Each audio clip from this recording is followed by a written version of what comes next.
A lot of discipline. What? I love playing it. It's an opportunity to go in places inside myself where I can unite a lot of the things that I feel about social issues and a lot of my own pain.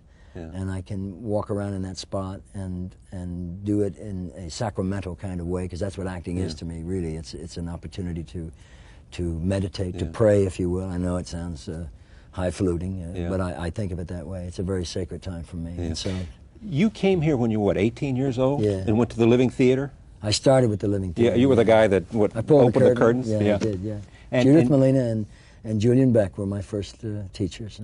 God rest you. Julian's dead now, but Judith is still alive. I saw her recently. To be a good actor, not even great, let's say. Let's leave great to a very few, and whoever they are. What do you have to do? What do you have to be? What do you have to, you know?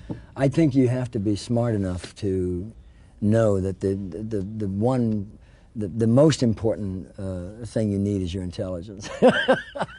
You have to be smart enough to know that you should be healthy, you should be bright, you should be in control of yourself. And about vulnerability? You should be vulnerable. You should be aware of who you are. You should be able to identify yourself so that no one else can identify you. If you're not willing to identify yourself, there are a lot of folks out there that will identify you.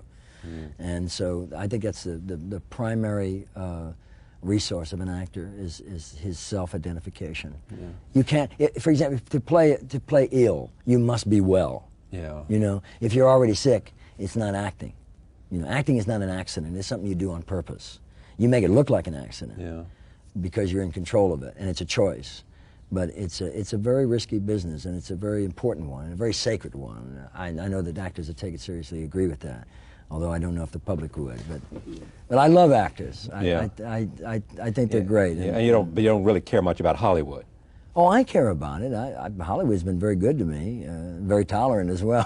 Yeah, but you call it a sleazy place, too. It is a sleazy place. Have you seen most of the films that they do? Well, but why It's a business. It's a business. You know? Why haven't you done more better films? I mean, you know, Apocalypse Now and Badlands are about the only two that you... Two really important films. You have to call them important films. And they were the best work I did on film, I think. Yeah. Is it you haven't seen good roles? I mean, if people don't offer you good roles? I had a lot of offers, particularly after Apocalypse Now, because that gave me a worldwide exposure. I refused a lot of them. I wouldn't do any violent roles after that, overtly violent. I didn't want to be involved in doing things that I couldn't take my kids to see or that I wouldn't be proud of, you know. And so I didn't do any of those kinds of roles. It says something very good about you, that your kids have essentially turned out to be, A, good actors,